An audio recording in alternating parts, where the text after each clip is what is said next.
Hello વિદ્યાર્થી મિત્રો, હું છું વિજય પટેલ. બાયોલોજીની અંદર આપનું હાર્દિક સ્વાગત કરું છું. આજે ધોરણ 11 સાયન્સના સંદર્ભમાં ધોરણ 11 સાયન્સ પ્રકરણ નંબર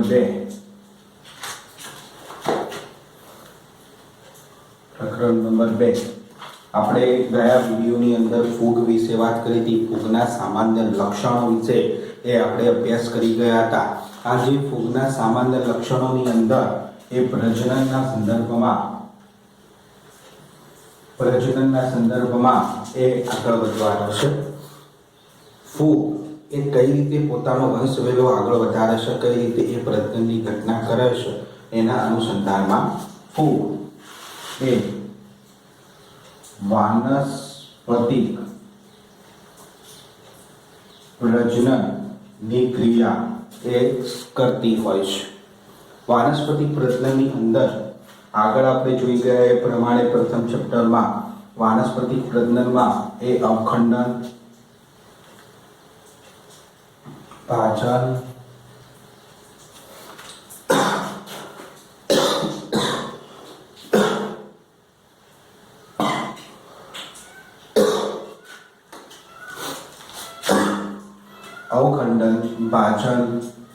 કલિકા સર્જન પદ્ધતિ દ્વારા એ વાનસ્પતિક પ્રજનન કરે છે. વાનસ્પતિક પ્રજનન એ અલિંગી પ્રજનન પદ્ધતિનો ભાગ જ છે. ઓકે. બીજું, અલિંગી પ્રજનનની ઘટનામાં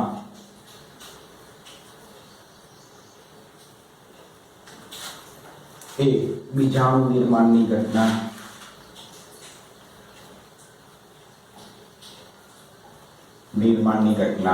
બીજાણુ નિર્માણની અંદર કણી બીજાણુનું નિર્માણ અને ચલ બીજાણુનું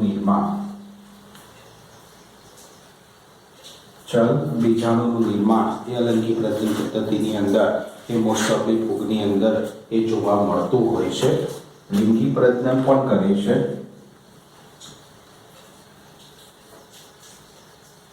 લિંગી પ્રજનન પણ એ ફૂગ દ્વારા દર્શાવવામાં આવતું હોય છે, જેની અંદર એ ફળકાયની રચના ઉત્પન્ન કરે છે. અને આ ફળકાય જેવી રચનાની અંદર એ બીજાણુઓ એ જોવા મળતા હોય છે. તો ફળકાય એ લિંગી પ્રજનનની એક આગવી એ ઓળખ માનવામાં આવે છે. જેમ વનસ્પતિઓની અંદર એ ફલન થાય છે, પુકેશર અને સ્ત્રીકેશર એકબીજા સાથે જોડાય અને ફલન થાય અને ફલન પછી પુષ્પમાંથી એ ફળ બને, એ જ રીતે લિંગી પ્રજનનની અંદર પણ એક ફળકાય જેવી રચના, ફળનું નિર્માણ થાય અને એની અંદર એ બીજાણુઓ એ અસ્તિત્વ દર્શાવતા હોય છે. તો ફળકાયની અંદર પ્રકરણી બીજાણુઓ તમને જોવા મળે છે. અંડ બીજાણુ તમને જોવા મળે છે અને ધાની બીજાણુઓ એ તમને જોવા મળે છે. તો પ્રકરણી બીજાણુઓ, અંડ બીજાણુઓ અને ધાની બીજાણુઓ દ્વારા એ લિંગી પ્રજનનની ઘટનાની અંદર એ તમને બીજાણુઓ પ્રાપ્ત થશે. બરોબર. જે ફળકાયની અંદર એ આ પ્રકારના બીજાણુ ઉત્પન્ન થશે. તો ખાસ એ આ વસ્તુ એટલા માટે એ ખાસ કહેવામાં આવી કે ખાસ યાદ તમારે રાખવાનું છે કે વાનસ્પતિક ફૂગ એ વાનસ્પતિક પ્રજનન પણ કરી શકે, અલિંગી પ્રજનન પણ કરી શકે અને લિંગી પ્રજનન પણ કરી શકે છે. બરોબર. જ્યારે એ પ્રતિકૂળ પરિસ્થિતિ હોય ત્યારે વાનસ્પતિક પ્રજનન અને અલિંગી પ્રજનન એ સામાન્ય રીતે દર્શાવતી હોય છે મોસ્ટ ઓફલી, અને જ્યારે અનુકૂળ પરિસ્થિતિ હોય ત્યારે લિંગી પ્રજનનની ઘટના એ દર્શાવતી જોવા મળતી હોય છે. એમાં આ પ્રકારની એ કણી બીજાણુ, ચલ બીજાણુ, પ્રકીર્ણ, અંડ બીજાણુ, ધાની બીજાણુ, આ બધા બીજાણુઓ છે એમની બાહ્યકાર રચના, અંતસ્થ રચના ને આધારે, એમના આકારના આધારે એ અલગ અલગ છે, એના આધારે એના નામકરણ એ કરવામાં આવેલા છે. હવે થોડુંક આપણે એ ઊંડાણપૂર્વકનો અભ્યાસ કરીએ કે લિંગી પ્રજનનની અંદર આ ફળકાયની રચના કેવી રીતે પ્રાપ્ત કરે છે અને લિંગી પ્રજનનની ઘટના કેવી રીતે ફૂગની અંદર જોવા મળે છે. તો એના અનુસંધાનમાં જોઈએ કે ફૂગની અંદર લિંગી પ્રજનનની ઘટના કેવી રીતે થઈ છે.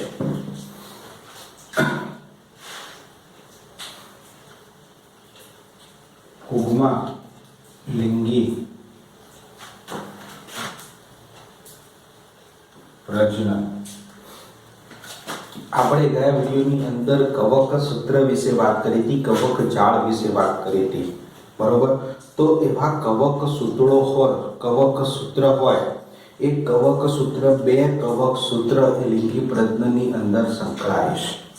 લિંગી પ્રજનનની અંદર મુખ્યત્વે ત્રણ એ બાબતો એ પ્રથમ જોવા મળે છે. એના એ સ્ટેપ બાય સ્ટેપ એ લિંગી પ્રજનનની ઘટના દર્શાવતા હોય છે. સૌપ્રથમ એ કોષ રસ નું સંયુગ્મન થાય,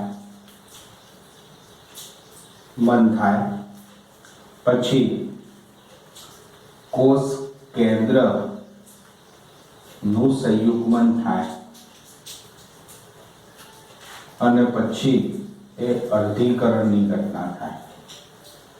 આ સ્ટેપ બાય સ્ટેપ ત્રણ સ્ટેપો છે. ત્રણ સ્ટેપની અંદર એ ફૂગ કે લિંગી પ્રજનનની ઘટના પૂર્ણ કરતી જોવા મળે છે અને બીજાણુઓનું નિર્માણ કરતી હોય છે.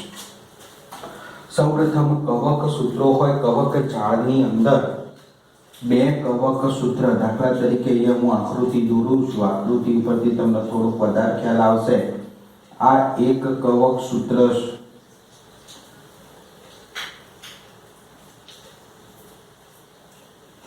આ એક કવક સૂત્ર છે, એનું આ કોષ કેન્દ્ર છે,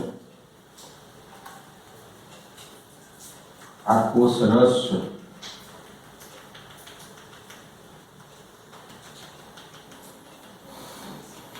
બરોબર. આ બીજું કવક સૂત્ર છે,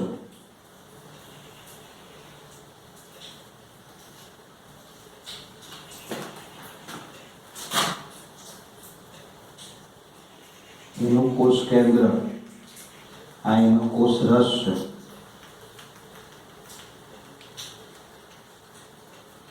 કોષ રસ, બરોબર. હવે આ એક કવક સૂત્ર, આ બીજું કવક સૂત્ર. તો કવક જાળની અંદર કોઈ પણ બે કવક સૂત્રો એ એક નર કવક સૂત્ર તરીકે વર્તે અને એક માદા કવક સૂત્ર તરીકે વર્તે.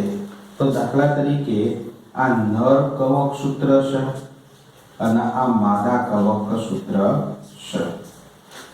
તો આ નરના કોષનું કવક સૂત્ર, માદા કોષનું કવક સૂત્ર થયું. આની અંદર જે આ કોષ ખરો, તો કોઈ પણ એક કોષ, નર કવક તંતુનો કોઈ પણ એક કોષ એ સક્રિય બને છે. દાખલા તરીકે આ પ્રથમ કોષ છે, માદાની અંદર આ પ્રથમ કોષ છે, તો આ બંને એકબીજાના સામસામે ગોઠવાયેલા છે, બરોબર. જ્યારે પણ પ્રજનનની શરૂઆત થાય છે ત્યારે આ નર કોષ કેન્દ્ર ખરું અથવા તો નર તંતુ ખરો, એમાંનો આ પ્રથમ કોષ ખરો, એ પ્રથમ કોષમાંથી કોષ દિવાલ એક નાના પ્રવર્ત જેવી એ બાહ્ય રચના ઉત્પન્ન કરે છે, બાહ્ય રચના ઉત્પન્ન કરે છે. માદા પણ એના સામે જ એક બાહ્ય રચના પ્રવર્ત જેવી ઉત્પન્ન કરતી હોય છે. જ્યારે આ બે પ્રવર્ત જેવી રચનાઓ ખરી એ ધીમે ધીમે ધીમે નર અને માદાના બે પ્રવર્ત જેવી રચનાઓ ધીમે ધીમે એકબીજા સાથે નજીક આવશે અને નજીક આવશે ત્યારે એ એકબીજા સાથે આ રીતે જોડાઈ જશે. તો એકબીજા સાથે જોડાઈ જાય છે. તો નર કવક તંતુ અને માદા કવક તંતુના જે બે કોષો હતા એ કોષો વચ્ચે એક નાની ટ્યુબ જેવી, એક નલિકા જેવી એ રચના એ ઉત્પન્ન થઈ કે જે નર કોષને અને માદા કોષને એકબીજા સાથે એ જોડવાનું કાર્ય કરે છે. તો આ ટ્યુબને તમે સંયુગ્મન એટલે જોડાણ, સંયુગ્મન નલિકા તરીકે તમે ઓળખો છો. તો આ ટ્યુબને સંયુગ્મન નલિકા કહેવાય. હવે સંયુગ્મન નલિકાનું જ્યારે નિર્માણ થઈ જાય છે ત્યારે નરનો કોષરસ, શરૂઆતમાં કોષરસનું સંયુગ્મન એટલે કે નરનો જેટલો કોષ હતો એ બધો કોષરસની વાત કરીએ છીએ. સૌપ્રથમ નરનો બધો જ કોષરસ એ ધીમે ધીમે સંયુગ્મન નલિકા દ્વારા માદાના કોષરસની અંદર એ જતો રહે છે.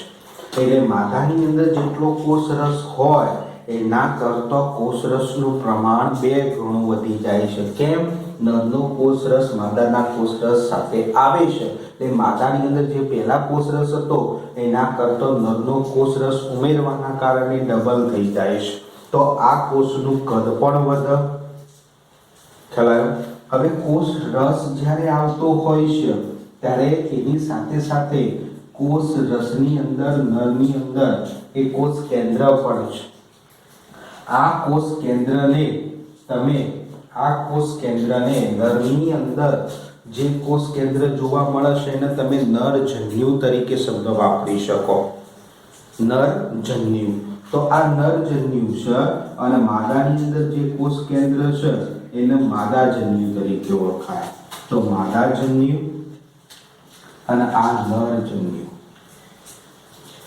તો કોષરસ જેમ જેમ નરમાંથી માદા તરફ આવે છે તેમ ધીમે એ કોષ કેન્દ્ર પણ એટલે કે નરજન્યુ પણ એ ધીમે ધીમે સંયુગ્મન નલિકા દ્વારા એ માદાની અંદર એ આવી જાય છે. તો આ નરજન્યુ.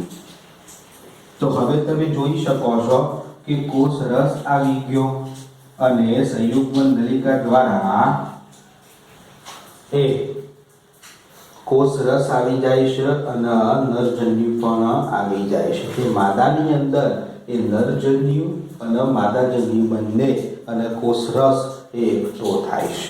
આ એકઠો થવાના કારણે કંઈક આ પ્રકારે હવે માદાજન્યુની રચના દોરું છું કે કોષરસ એકઠો થાય છે એટલે એનું કદ વધે છે. પછી આ સંયુગ્મન નલિકા તૂટી જાય અને અહીંયા એ જોડાણ થઈ જાય છે અથવા તો એ કોષ દિવાલનું ફરી નિર્માણ થઈ જાય છે. હવે આ જે પણ કોષ હતો આ કોષ, તો એ કોષની અંદર કોષરસનું પ્રમાણ વધવાના કારણે એ ગોળાકાર રચના એ ધારણ કરે છે. આ રીતે કવક તંતુ છે અને કોષરસનું પ્રમાણ ડબલ થઈ ગયું એટલે એનો આકાર બદલાયો અને આ કોષરસ બધો આવી ગયો. નરનો કોષરસ અને માદાનો કોષરસ બંને ભેગા થઈ ગયા. બરોબર. હવે આ માદા કોષની અંદર એક નરજન્યુ છે અને એક માદાજન્યુ છે. તો આ નરજન્યુ અને માદાજન્યુ જે આપણે શું કહેતા હતા, નરનું કોષ કેન્દ્ર એ નરજન્યુ તરીકે વર્તે, માદાનું કોષ કેન્દ્ર એ માદાજન્યુ તરીકે વર્તે. તો આ નરજન્યુ અને માદાજન્યુ છે. ધીમે ધીમે એ જેમ કોષરસનું સંયુગ્મન થયું, બંને ભેગા થઈ ગયા, ત્યાર પછી વારો આવે છે કોષ કેન્દ્રનો સંયુગ્મન. એટલે કે આ જે કોષ કેન્દ્ર હતું નરજન્યુ એ રંગસૂત્રની દ્રષ્ટિએ એકકીય હતું. માદાજન્યુ રંગસૂત્રની દ્રષ્ટિએ પણ કેવું હતું? એકકીય એન હતું. બરોબર. હવે આ એકકીય એન જ્યારે એકબીજા સાથે જોડાય છે ત્યારે n + n = 2n દ્વિકીય રચના પ્રાપ્ત કરે છે. તો નરજન્યુ અને માદાજન્યુ એ એકબીજા સાથે એ જોડાતો એક દ્વિકીય કોષ કેન્દ્રની રચના થાય છે. દ્વિકીય કોષ કેન્દ્રની રચના કરે છે અને આ દ્વિકીય કોષ કેન્દ્રની રચના થઈ તમે એને ફલી તાણ અથવા તો યુગ્મ નદ સ્વરૂપે એ વર્ણવી શકો છો. તો દ્વિકીય કોષ કેન્દ્રની રચના થાય છે જેને કોષ કેન્દ્ર સંયુગ્મન તરીકે ઓળખવામાં આવે છે. ત્યારબાદ જોઈએ હવે દ્વિકીય થઈ ગયો. હવે ત્રીજો તબક્કો શું હતો? અર્ધીકરણનો. તો આ 2n કોષ કેન્દ્ર ખરું એ હવે અર્ધીકરણ પામશે અને અર્ધીકરણ પામક એટલે એકમાંથી 4 કોષો બને. તો દાખલા તરીકે આ 2n કોષ કેન્દ્ર હતું એ અર્ધીકરણ પામે છે અને 4 એક કોષો બનાવે અને અર્ધીકરણની અંદર રંગસૂત્રની સંખ્યા અડધી થઈ જાય એટલે આ ચારે 4 કોષો એ દ્વિકીયમાંથી ફરી પાછા એ એકીય સ્વરૂપ ધારણ કરશે. એટલે આ ચારે 4 જે કોષો ખરા એ ફરી પાછા કેવા થઈ જશે? એકકીય થશે અને આ કોષ કેન્દ્રોને ફરતે કોષ રસ વીંટળાશે. દરેકના ફરતે આ રીતે કોષ રસ વીંટળાઈ ગયો. તો હવે આ એક આખો બીજાણુ થયો, આ બીજાણુ થયો, એવા 4 બીજાણુઓ અહીંયા આપણે એ આકૃતિમાં બતાવેલા છે. તો આવા બીજાણુઓનું નિર્માણ થાય. કોષ કેન્દ્ર અર્ધીકરણ પામે, દ્વિકીય કોષ કેન્દ્ર અને અર્ધીકરણ પામતા જે પણ બીજાણુઓ બનેલા છે એમના પર તે કોષ રસ વીંટળાય અને એક બીજાણુનું નિર્માણ કરે. તો અહીંયા 4 બીજાણુઓનું નિર્માણ થાય અને એમના ફરતે જે પણ કોષ આ જે પણ એ રચના છે કે જે બીજાણુ એ ધારણ કરેલી છે અથવા અંદર જે બીજાણુઓ બનેલા છે તો આ જે ગોળાકાર રચના કરી આ ગોળાકાર રચનાને તમે ફળકાય તરીકે ઓળખી શકો છો કે જેની અંદર બીજાણુઓનું નિર્માણ થયેલું છે અને આ બીજાણુઓ જ્યારે પરિપક્વ થાય છે, પુખ્ત બને છે ત્યારે આ ફળકાયની જે આ દિવાલ ખરી કે જે રક્ષણાત્મક દિવાલ હતી તો ફળકાયની આ જે દિવાલ ખરી એ તૂટી જાય છે અને તૂટી જાય એટલે અંદરથી એ આ એકકીય બીજાણુઓ એ મુક્ત થાય છે અને જે સપાટી હોય, ભીની સપાટી હોય કે બ્રેડ ઉપર હોય કે કોઈ પણ સપાટી ઉપર પથરાય છે અને જો પથરાય તો ત્યાં આગળ આ બીજાણુઓ ખરા બીજાણુ અને આ બીજાણુ પથરાય અને જો પથરાય ત્યાં આગળ પોષણ પ્રાપ્ત કરી અને આ બીજાણુઓ જ નવા કવક તંતુનું એ નિર્માણ કરી દે. તો એકમાંથી અનેક એ નવા હવે કવક તંતુઓનું નિર્માણ થશે અને ઝડપથી પોતાનો વિસ્તાર વધારશે. તો આ પ્રકારે એ જોડાણ થાય છે એટલે નરજન્યુ અને માદાજન્યુનું જોડાણ થાય. ફળકાય જેવી રચના બને. ફળકાયની અંદર દ્વિકીય કોષ કેન્દ્ર હોય એનું અર્ધીકરણ થાય, બીજાણુઓ બને, બીજાણુઓ મુક્ત થાય અને બીજાણુ મુક્ત થયા બાદ એ નવા કવક સૂત્ર તરીકે વર્તે તો એના તમે એ ફૂગમાં લિંગી પ્રજનનના એ કહી શકો છો કે આ એકકીય કોષ કેન્દ્રની રચના હતી કે એકકીય કોષ કેન્દ્ર મીન્સ એક જ કોષ કેન્દ્રની અંદર એક જ કોષની અંદર એક જ કોષ કેન્દ્ર હતું. હવે ઘણીવાર એવી ફૂગો પણ જોવા મળે છે, એવા સમૂહ પણ જોવા મળે છે કે જેમાં એક જ કોષની અંદર 2 કોષ કેન્દ્ર હોય તો એને દ્વિકોષ કેન્દ્રીય અથવા તો દ્વિકોષ કેન્દ્રીય તબક્કો તરીકે પણ ઓળખવામાં આવે છે. ત્યાં આગળ 2 કોષ કેન્દ્રનું એ સંયુગ્મન થતું હોય. જેમ આપણે એક કોષ કેન્દ્રનું સંયુગ્મન ભણ્યા એ જ રીતે 2 કોષ કેન્દ્રનું સંયુગ્મન થાય તો એને દ્વિકોષ કેન્દ્રીય સંયુગ્મન તરીકે પણ ઓળખી શકાય છે. બરોબર? તો અહીંયા એકમાંથી આપણને 4 પ્રાપ્ત થયા તો 2 કોષ કેન્દ્રનું સંયુગ્મન થશે એટલે 8 પ્રાપ્ત થશે. એમ એ દ્વિકોષ કેન્દ્રીય સ્કોમાઇસિટીસ, બેસિડિયોમાઇસિટીસ જેવા વર્ગો ખરા એ વર્ગોની અંદર દ્વિકોષ કેન્દ્રીય એ સંરચના આપણને પ્રાપ્ત થતી જોવા મળે છે. ક્લિયર વસ્તુ?